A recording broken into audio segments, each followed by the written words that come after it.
주제가 조선의 양반 중심 사회입니다. 그죠? 교과서는 76페이지죠. 그지? 페이지 76페이지. 자, 우리 지난 시간까지 정치에 대해서 알아봤다면 우리 지금 흥선대원군 이전까지의 모습만 봤잖아. 맞죠? 그 이전에 정치의 모습을 알아봤다면 지금부터 사회에 대해서 볼 겁니다. 사회 적혀있지. 맞지? 그 이후에는 뭘 배울까요? 경제. 맞지? 그 다음에 문화에 대해서 배우겠죠. 우리 여러분들 수업 시간에 사회 배우지 않아요? 맞아요. 여러분들이 배우고 있는 사회는 오늘날 우리가 살아가는 사회잖아. 맞지? 지금 이야기하는 거는 이 당시 조선 시대의 사회 모습을 이야기하는 거죠. 일반 사회 시간에 조선 시대의 사회에 대해서 이야기해요? 안 하잖아. 맞지? 자, 우리 첫 번째 76쪽에 보니까 우리 어떤 사람이 나옵니다. 맞죠? 말 타고 있는 사람 보입니까? 우리 여기서 신분을 좀 찾을 수 있겠어요? 신분. 자, 우리 조선시대의 신분은 잠깐 요 이야기하고 볼게요. 조선시대의 신분은 크게 양천제죠. 맞죠? 우리 고려와 비슷하게 조선시대도 크게 양인과 천인으로 구분되는 양천제였습니다. 그죠? 자, 그런데 요 신분이 시간이 지나면서 조금 구분됩니다. 이 천인들은 그대로 오는데 여기 있는 사람들이 조금 구분이 돼요. 뭐와 뭐로 구분되냐면 우리 양반이라는 계급과 중인이라는 계급과 상민이라는 이러한 4개의 계층으로 구분됩니다. 4개의 계층으로. 자, 우리 4개의 계층을 조금 생각해 두고요. 우리 76페이지 위에 보면 빈 말 타고 가는 사람의 모습 보입니다. 맞지? 여기에서 양반은 누군 것 같아요? 말 타고 있는 사람이 양반 같죠? 맞죠? 네. 그 다음에 여기에 인사 열심히 하고 있는 사람 누구 같습니까? 상민일까요? 천민일까요? 양인? 아무튼 뭔가 잘못한 건 아닌데 뭘 하고 있습니까? 굉장히 머리를 조아리고 있지. 맞지? 우리 여기 모습을 보이니까 조선시대의 양반은 원래는 뭘 뜻하는 거였대요? 여기 있는 양반은 뭘 뜻하는 거였답니까? 우리 교실 열기에 있잖아. 뭘 뜻하는 거였대요? 원래는 문무관료를 뜻하는 사람이었다는 거지. 맞지? 원래는 문무관료를 뜻하는 사람인데 이게 시간이 지나면서 뭘로 굳어졌대요? 하나의 신분으로 굳어져 가고 있다라는 모습이 보이지. 맞지? 그래서 양반이라는 개념은 원래는 신분이 아니었다는 겁니다.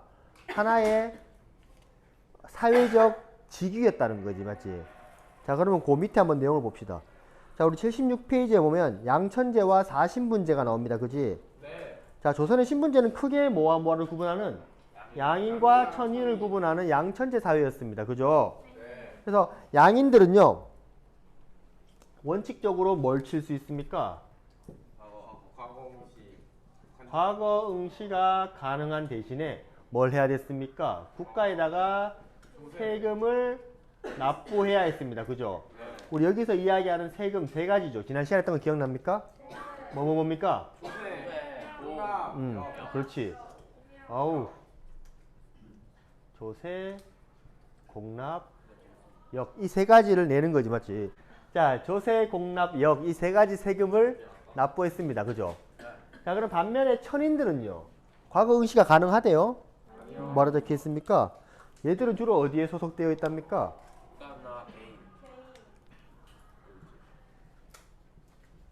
국가나 개인에 소속되어 사람들이 하기 싫어하는 천역을 담당했었고요. 관직 진출이 가능했대요? 관직으로 진출하는 것이 불가능했습니다. 지금으로 말하면 공무원이 가능하다, 가능하지 않다. 가능하지 않다라는 거죠. 맞지? 자, 그런데 점차 이 양인 내에서 신분이 조금씩 계층이 나누어지기 시작하는데 특히 양인 중에 누가요? 양인 중에 이 양반이 강력한 가장 높은 신분 계층으로 자리 잡기 시작했다는 겁니다. 됐습니까? 자, 우리 그 밑에 한번 내려가 볼게요. 자, 양반과 중인부터 한번 이야기해 볼게. 양반은 원래 누구를 뜻하는 거였답니까? 본래 문무 관료예요. 자, 본래는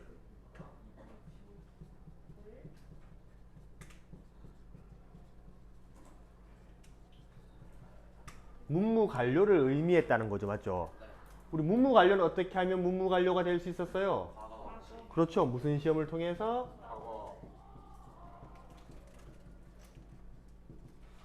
과거 시험을 통해서 문무관료가 될 수 있었습니다. 그래서 무과를 통해서 무반이 된 사람, 문과를 통해서 문반이 된 사람, 이 두 관료를 통합해서 뭐라고 불렀대요? 양반이라고 불렀다고요. 양반. 오케이? 그런데 이러한 것들이 시간이 지나면서 점점 신분으로 고착화된다는 거지, 맞지? 그래서 점차 지배층으로 자리 잡으면서 여기에 일하는 사람뿐만 아니라 전현직 관료라든지 그 가문까지도 모두 뭐라고 부르기 시작했다? 모두 양반이라고 부르기 시작했다라는 거죠. 이해돼요? 자, 얘들은 경제적으로 여유로웠을까요? 여유롭겠지, 맞지? 그죠? 국가에서 녹을 받고 있으니까. 그죠? 굳이 얘들이 농업을 합니까? 안 하겠지, 맞지? 자, 그리고 여기 보면, 자, 일하는 사람들이, 자, 우리 아버지가 문신이었어요. 그럼 나는 양반이에요, 아니에요? 양반이 그 가문이니까. 근데 아버지가 천년만년 살아계실 건 아니잖아. 아버지가 돌아가시면은 나도 양반 가문이에요? 양반 가문이긴 하죠. 내 자식도 있습니다. 내 자식도 근데 아직 문무관료가 되지 못했어요.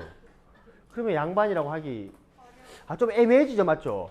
그래서 이 당시에 양반 아버지 어머니들은 죽어라고 뭘 시켰을까요? 공부를 시킵니다. 그래서 자기 자식이 무슨 급제를 할 수 있도록 과거 급제, 과거에 합격할 수 있도록 전폭적인 지원을 합니다. 오케이? 그래서 여기 책에 나와 있듯이 우리 양반은요, 그 지위를 유지하기 위해서 뭐라고요? 과거 급제와 관직 진출을 목표로 삼았다고 했지, 맞지? 그래서 양반 지위를 유지하기 위해서 과거 급제라든지 관직 진출을 뭐로 삼았다? 목표로 삼았습니다. 그래서 열심히 과거 시험 준비를 했겠지, 맞지? 예전에 막 모습들 한 번씩 사극 보면은 갓쓰고 고운 비단 입은 이쁘장하게 생긴 남자애들 다 뭐예요? 공부 열심히 하고 한 번씩 막 일탈하려고 하다가 잡혀가고 막 그런 거 있잖아. 막 한 번씩 TV에 나오는 것들이, 그죠? 자, 그 밑에 자, 이 대신에 이 양반들은요, 돈이 많잖아, 맞지? 그래서 뭐가 여유가 있습니까? 경제적으로 여유가 있지, 맞지? 그리고 얘들은 심지어 이제 뭐도 면제되냐면 군대도 안 갑니다. 군역에도 면제되었어요. 그럼 얘들은 뭐만 열심히 하면 되는 겁니까? 공부만 열심히 하면 되는 거죠, 맞죠? 과거 시험에 응시만 해서 합격하면 되는 겁니다.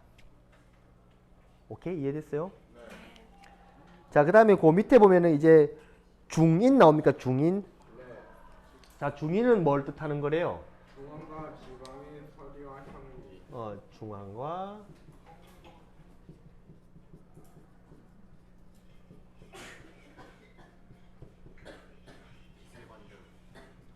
중앙과 지방의 서리와 향리를 이야기하지, 맞지?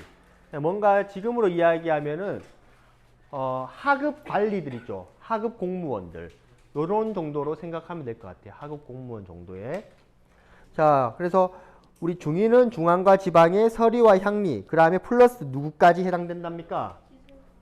플러스 누구까지? 기술관까지 해당됩니다. 여기에서 이야기하는 이 기술관은 어떻게 하면 될 수 있는 겁니까? 얘들도 과거 시험을 쳐야 되지. 근데 과거 시험 중에서 무슨 과? 과거 시험 중에서 잡과를 통해서 응시하는 사람들입니다. 맞죠? 주로 의관, 그 다음에 역관, 이러한 사람들을 우리가 중인이라고 이야기하지, 맞지? 자, 그런데 이 사람들도 양반 중심의 신분제가 점점 굳어지면서 얘들이 고위관직으로 올라갈 수 있는 기회가 많아진다, 적어진다? 적어지겠죠. 그래서 얘들은 높은 관직에 올라가지 못하고 무슨 지배층으로 머물렀답니까? 하급 지배층으로만 머무르게 됩니다. 오케이? 그런데 중요한 게 밑에 하나 더 나오죠, 맞지? 우리 홍길동 같은 사람들이죠, 맞죠? 누굽니까? 이 중인 중에서 서리, 향리, 기술관 다 중인이지, 맞지? 여기에서 누구까지도 중인에 포함된다는 겁니까? 우리 서얼 들어봤습니까? 서얼 들어봤어요? 여기에서 서는 서자를 이야기하죠. 얼은요? 얼자를 이야기합니다. 서자와 얼자 어떤 차일까요? 일단 서얼은 누구래요? 교과서에 적혀있는 거 보니까 양반의 자식이긴 한데 누구의 소생? 첩의 소생. 양반은 일단 누구랑 결혼했을까요? 기본적으로 양반은 양반과 결혼했겠지, 맞지? 원칙적으로. 그러면 거기에서 태어난 애들은 첩의 아들이 아니죠, 맞죠? 보통 첩은요 양반일 수도 있었겠지만 일반 상민일 수도 있을 거고 노비였을 수도 있었을 거죠, 맞죠? 그래서 일반 평민의 자식을 우리가 서자라고 이야기했고요. 일반 첩인데 평민이에요. 그러면 서자라고 이야기했고, 천민의 자식, 노비의 자식을 뭐라고 했을까요? 얼자라고 이야기합니다. 얼자. 우리 홍길동 기억나죠? 홍길동이 서자였잖아요, 맞지? 그래서 아버지를 아버지라고 불렀어요. 못 부르고 대감마님이라고 불러야 되잖아. 어머니는 어머니라고 불렀겠지, 맞지? 어머니는 첩이었으니까. 자기 형은요? 형이라고 못 부르죠. 그 형이 같은 어머니 배에서 나온 게 아니라 정실 부인에게 나온 애는 배다른 형제지만 형이라고 부르지 못했다는 겁니다, 맞지? 그래서 얘들이 차별을 많이 받았어요. 특히 얘들은 과거 시험을 칠 수 있어요, 없어요? 얘들은 과거 시험 응시도 하지 못할 만큼 굉장히 많은 차별을 받고 살았던 사람들이 서얼입니다. 서얼 중에 능력이 좋은 사람들도 꽤나 있었겠지, 맞지? 이러한 사람들이 끊임없이 조선 후기 때 가면은 끊임없이 자기의 신분 상승을 위해서 노력을 합니다. 그래서 자기들끼리 모여서 나 신분 좀 올려주세요. 나 신분 좀 올려주세요. 이런 이야기를 많이 해요. 실제로 오케이 됐을까요? 오케이 됩니다. 실제로 신분이 상승하기도 했었습니다. 우리 지난 시간에 배웠던 정조 시기 때. 그래서 여기 출신의 몇 명들이 우리 정조 시기 때의 핵심 정치기구로 썼던 것이 뭐라고 했습니까? 세 글자. 우리 규장각 이야기했지, 맞지? 규장각 잘 기억해 주세요, 알겠지? 그래서 여기 출신의 사람들이 신분 상승을 인정받아서 얘들이 이 규장각에 들어가서 정조의 정치를 도우기도 합니다. 우리 그들을 규장각 검서관이라고도 부르기도 했습니다. 알겠죠? 상민들은 주로 뭐에 종사했던 사람이래요? 수공업자나 주로 생산활동에 종사했던 사람입니다. 자, 그러면 이 생산활동은 뭐가 있었을까요? 농민, 맞지? 그 다음에 수공업자, 그 다음에 상인, 이런 사람들이 있었겠지, 맞지? 얘들은 이렇게 생산활동을 하는 대신에 국가에다가 뭘 납부해야 될 의무가 있었을까? 세금을 납부. 아까 뭐라 했지? 조세, 공납, 역을 납부해야 되는 의무를 가지고 있었던 사람들이 상민입니다. 자, 그럼 여기에서 세금 내는 사람은 누굽니까? 얘들이겠지, 맞지? 얘들은 세금 내요, 안 내요? 안 내고 오히려 국가로부터 세금을 받죠. 월급을 받잖아요. 국가를 위해서 일을 하니까. 자, 이 얘들은 원칙적으로 과거 시험에 응시가 가능했을까요? 불가능했을까요? 그렇지. 이야기 잘했습니다.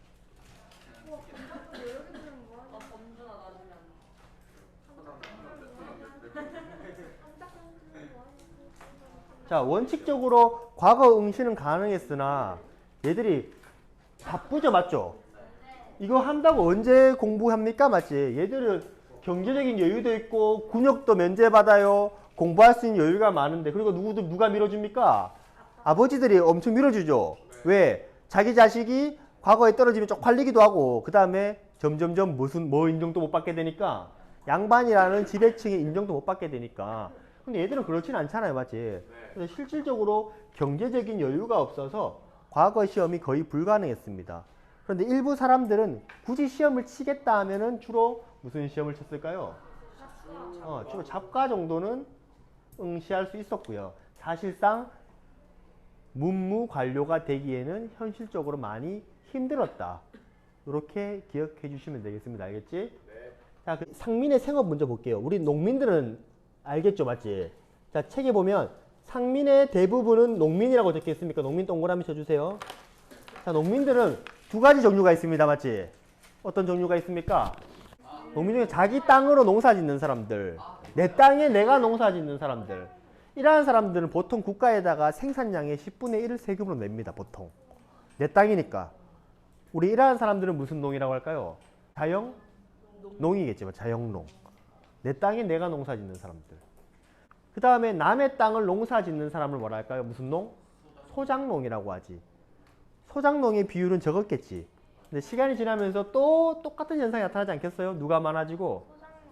소작농이 많아지고 자영농이 줄어드는 그러한 현상이 나타났겠지, 맞지?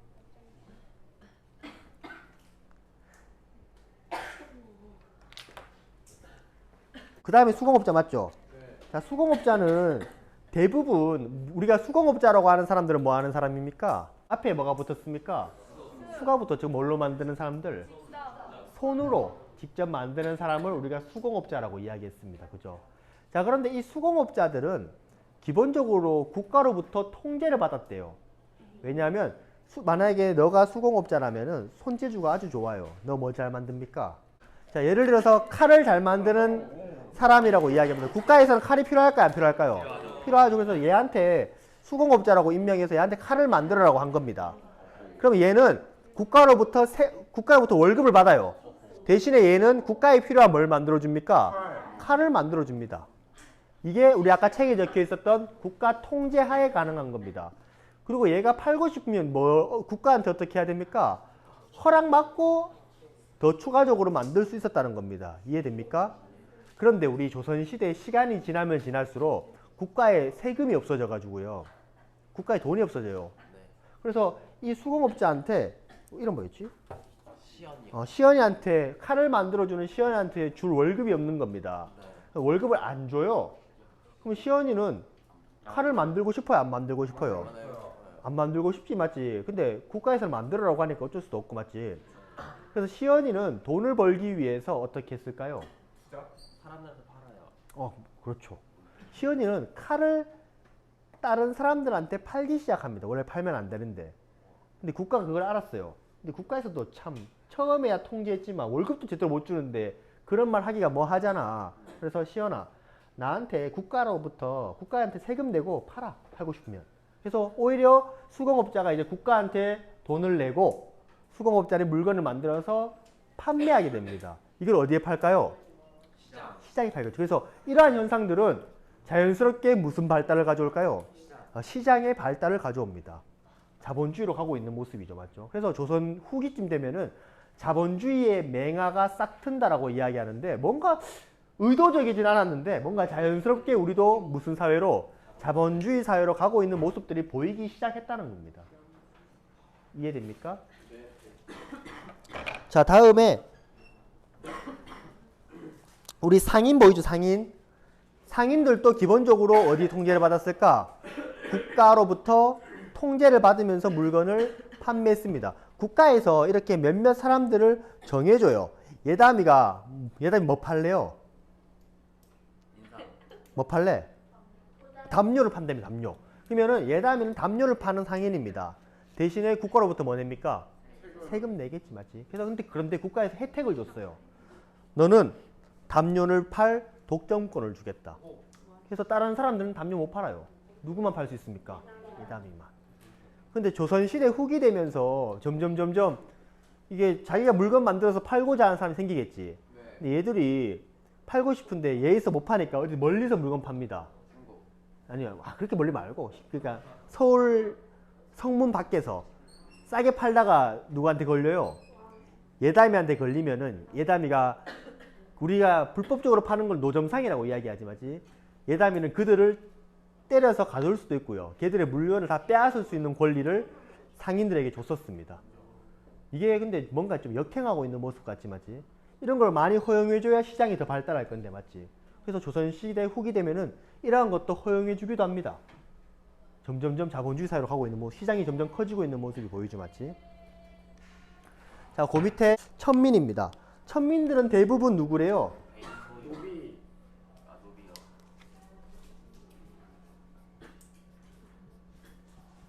대부분 노비였고요.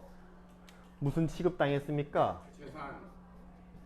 재산으로 취급당했습니다. 그래서 이 노비는요, 두 가지 종류가 있답니다. 국가에서 데리고 있는 노비, 무슨 노비라고 할까요? 공노비. 그 다음에 어디에서 데리고 있는? 개인이 데리고 있는 이 산노비, 이렇게 두 개 나누어져 있었다고 합니다. 예를 들어서 학교에서 일하는 노비를 무슨 노비일까요? 공노비라고 하겠지, 맞지? 우리 집에 있는 노비를 산노비라고 이야기하겠지. 예를 들어서 학교 노비, 우리 한림고등학교 노비가 1000명이라고 하면은 이 노비 1000명을 다 어디 둬요? 할 것도 없는데, 맞지? 그래서 많은 사람들을 학교에 두지 않고 그냥 너 밖에서 농사 지으면서, 그러니까 학교 땅 농사를 지으면서 학교에다가 세금 내면서 그냥 그렇게 살아 하는 경우도 있었답니다. 일반 농민들과 같이 사는 경우. 우리 이러한 노비들을 전문적인 용어로 해서 외거노비라고 이야기합니다. 외거노비. 밖에 거주하는 노비라고 해서. 그래서 실제로 노비나 사는 모습들은 누구와 같았다? 일반 농민과 비슷한 노비들도 있었다는 겁니다. 무슨 노비라고요? 외거노비. 써주시면 더 좋겠지, 맞지? 자, 우리 하나 더 남았습니다. 무슨 중심의 지배체제? 우리 하나만 더 볼게요. 중요한 거 깜빡하고 넘어갈 뻔했다. 자, 우리 76페이지에 보면 자료 보이죠? 기술관의 양반 진출 반대 보입니까? 우리 기술관은 여기서 뭡니까? 상민이에요? 기술관은? 중인이죠, 맞죠? 원래 이 중인들이, 기술관이 중인이었잖아. 기술관은 무슨 시험 쳐서 된 애들? 잡과. 원래는 잡과 쳤던 애들도요, 기술이 좋으면 높은 관직에 올라갈 수 있었거든요. 근데 이렇게 높은 관직에 올라가는 모습들을 보이니까 기존에 있었던 문무 양반들이 이것을 가로막으려고 합니다. 그 내용이 여기 있는 내용이죠. 누가 한번 읽어볼래요?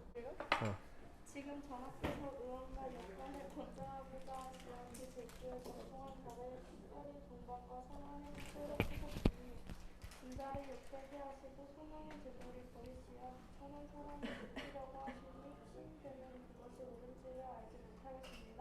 내려 바라건대 속히는 거룩이여 시민의 시간에 분케 하소서. 자, 여기서 이야기하는, 잘 읽었습니다. 깜빡했다. 여기에서 말하는 전하는 임금이겠지, 맞지? 의관은 뭐겠습니까? 의관, 의사. 역관은요? 아니, 통역. 이거 샬라샬라 하는. 중국어 잘하는 애들.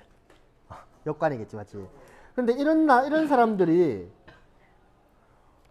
뛰어난 사람들도 많았단 말이야. 그래서 왕께서 이러한 사람들을 뭐로 임명했대요? 뭐에 뽑도록 했대요? 낙낙. 어디 뽑도록 했대요? 너가 읽었잖아. 동반과 서반에 뽑도록 하였으니, 동반과 서반은 뭘 의미할까요?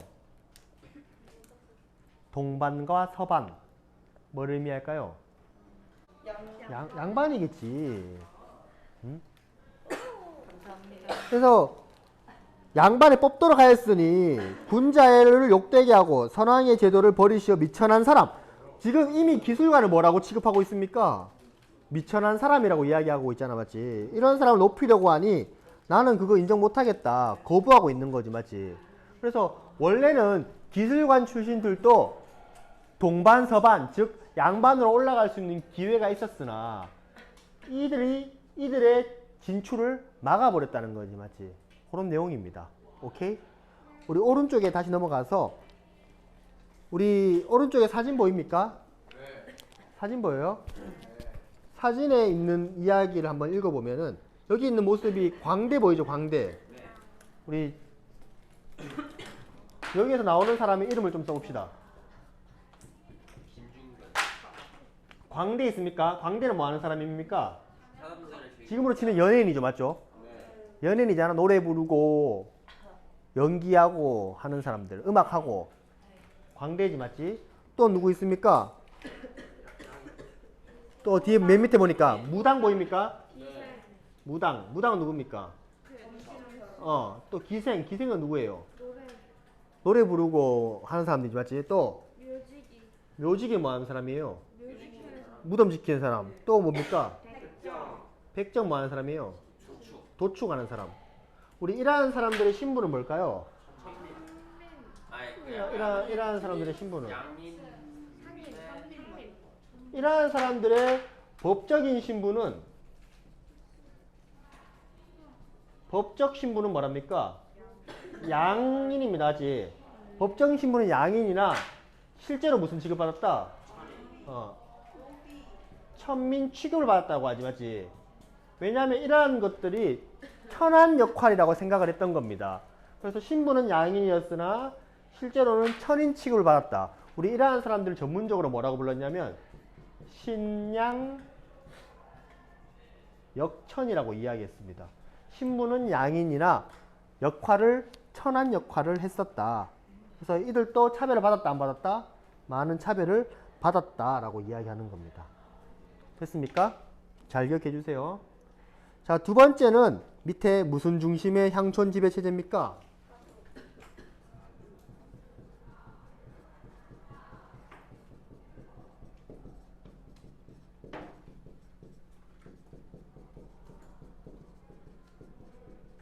사족 중심의 향촌 지배 체제입니다. 우리 여기서 이야기하는 사족 기억나요, 우리? 사족 기억납니까? 네. 우리 지방에 있었던, 뭐 서울에도 있었겠죠? 거기 있었던 무슨 공부를 하는 사람들? 우리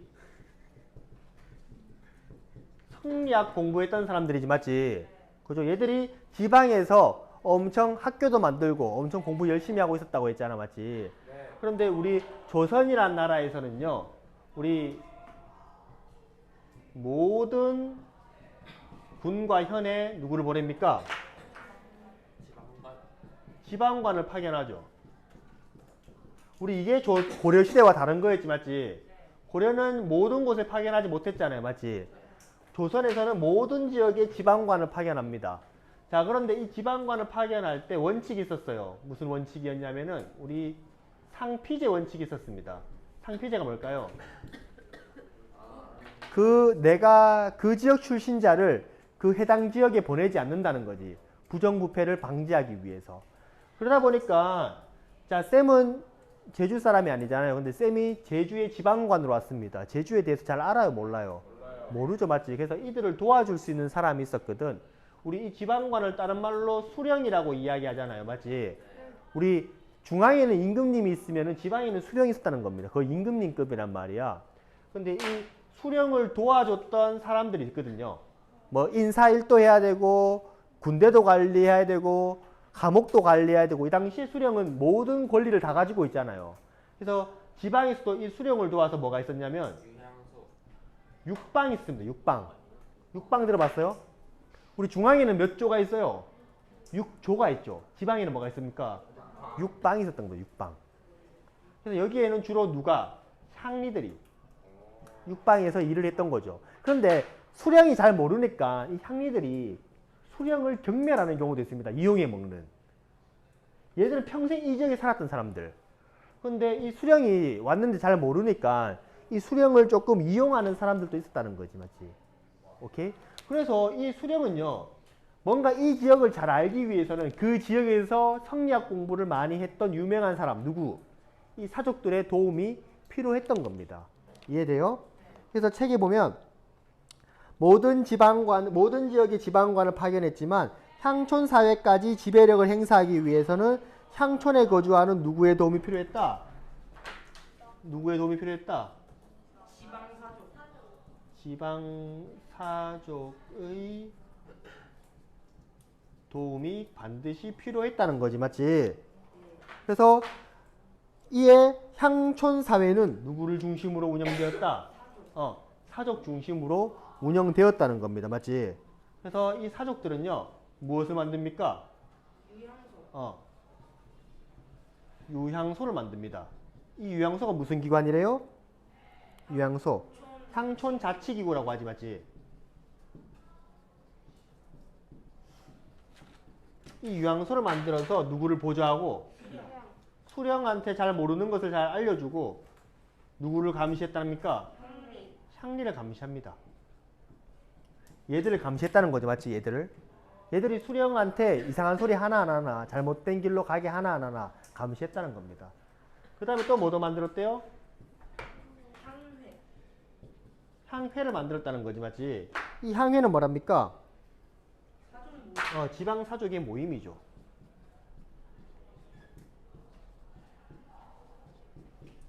이 향회에서 뭐가 만들어지냐면 향약이 만들어집니다. 향약. 들어봤죠? 향약. 우리 예전에 향약. 그리고 이 향회에 들어가 있는 사람의 명단이 있거든. 우리 오른쪽에 보니까 진주 지역의 향회에 있는 무슨 안? 향안 보입니까? 향안. 그래서 이 지방사족들의 이름은 다 향안에 기재되어 있고요. 이 사람들이 향회에서 향약을 만들 등 이러한 향촌 지배에 대한 권리를 행사했었습니다. 됐습니까?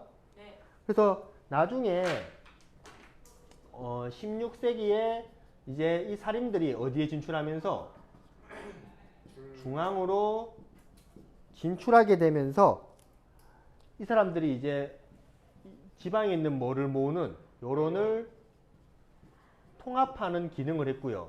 그 기능으로서 우리가 두 가지가 만들어지잖아, 맞지? 하나가 학교, 뭡니까? 서원. 또 하나는요? 향약. 우리 향약을 여기서 만들었다고 했지, 맞지? 이런 것들이 더욱더 강조되고 있었습니다.